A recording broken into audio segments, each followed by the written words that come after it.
Hello students, आज हम आपको उपसर्ग एवं प्रत्यय के बारे में बताएंगे। उपसर्ग यानी कि प्रीफिक्स और प्रत्यय यानी कि सफिक्स।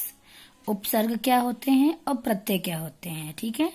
तो देखिए, जो शब्दांश किसी शब्द के आगे जुड़कर उसके अर्थ को परिवर्तित कर देते हैं, यानी कि देखिए ऐसे शब्द जो मूल शब्दों के आगे लगकर और उनके अर्थ को परिवर्तित कर देते हैं उसे हम उपसर्ग कहते हैं।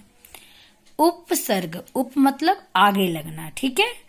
जैसे कि देखिए आप, उपदेश, देश है हमारा मूल शब्द और उस मूल शब्द में हमारा क्या जुड़ गया, उप। उप हमारा क्या हो गया, उपसर्ग। उप उपसर्ग है और देश हमारा मूल शब्द है।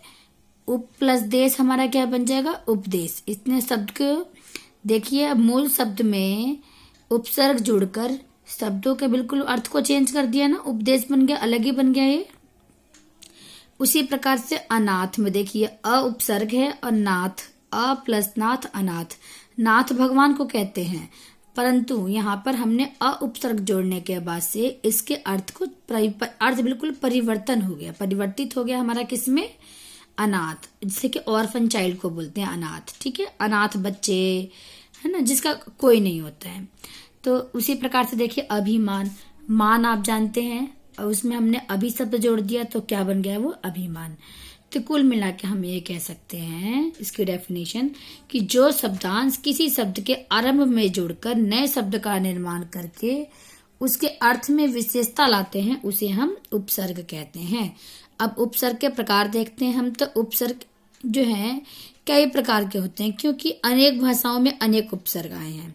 संस्कृत के उपसर्ग अलग होते हैं, हिंदी के उपसर्ग अलग होते हैं, है ना, अरबी फारसी के उपसर्ग अलग होते हैं।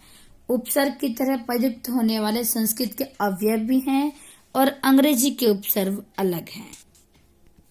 तो अब हम आपको संस्कृत के कुछ उपसर्ग के बारे में बताते हैं। जैसे कि देखिए, संस्कृत के उपसर्ग में है अ, अनु, अभि, अव, आ, उत, दुर, निर, निश, नी, परा, सम, सु, पर, स, स्व। जैसे कि आपको उदाहरण के लिए मैं बता रही हूँ, अ का अर्थ होता है नहीं और अभाव। जैसे कि धर्म एक शब्द है, उसमें मैंने अ लगा दिया तो क्या बन गया, वो अधर्म। जर शब्द में हमने अ जोड़ा तो क्या बन गया, अजर। मर शब्द में हमने अ जोड़ा तो क्या बन गया, अमर। उसी प्रकार से अनु को देखो, हमने अनु का अर्थ होता है पीछे, समान। अनुभव, अनुराग, अनुज। उसी प्रकार से देखिए, जिस प्रकार संस्कृत के उपसर्ग होते हैं ठीक उसी प्रकार से हिंदी के भी उपसर्ग का प्रयोग किया जाता है, पर हिंदी के उपसर्ग कुछ अलग हैं, देखिए आप, ठीक है। अ का निषेध और अभाव। अब देखिए, संस्कृत के उपसर्ग हुआ चाहे हिंदी के उपसर्ग हुए, दोनों के उपसर्ग में अ का अर्थ वही हुआ, अभाव, निषेध अर्थात नहीं, ठीक है। अब अ में हमने था जोड़ा तो अथाह, अ में मर जोड़ा अमर, अ में ज्ञा को जोड़ा तो ज्ञात को जोड़ा तो अज्ञात। उनको देखिए, ये हिंदी के उपसर्ग है हमारे, अ, उन, क, कु, नी, चौ, औ, ठीक है। और फारसी के उपसर्ग में हमारे आते हैं बद, खुश, गैर, कम, सर, हम, दर। देखिए, दर उपसर्ग जोड़ के हमने एक शब्द बनाया दरअसल।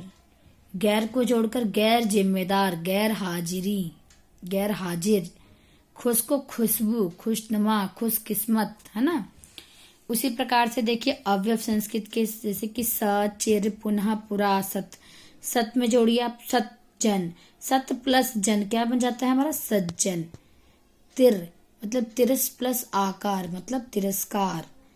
अलम, अलंकृत, अलंकार। इति से इतिश्री, इतिहास। अंग्रेजी का उपसर्ग देखिए vice, vice principal, vice president. सब से देखिए सब कलेक्टर, सब रजिस्ट्रार, सब इंस्पेक्टर, है ना। हेड से हेड मास्टर, हेड क्लर्क। ये सब अंग्रेजी के उपसर्ग हैं। अब हम प्रत्यय के बारे में पढ़ते हैं। प्रत्यय क्या होता है, तो कुछ शब्दांश शब्द के अंत में जोड़ के उनके अर्थ में परिवर्तन लाते हैं, जिन्हें कि हम क्या कहते हैं, प्रत्यय।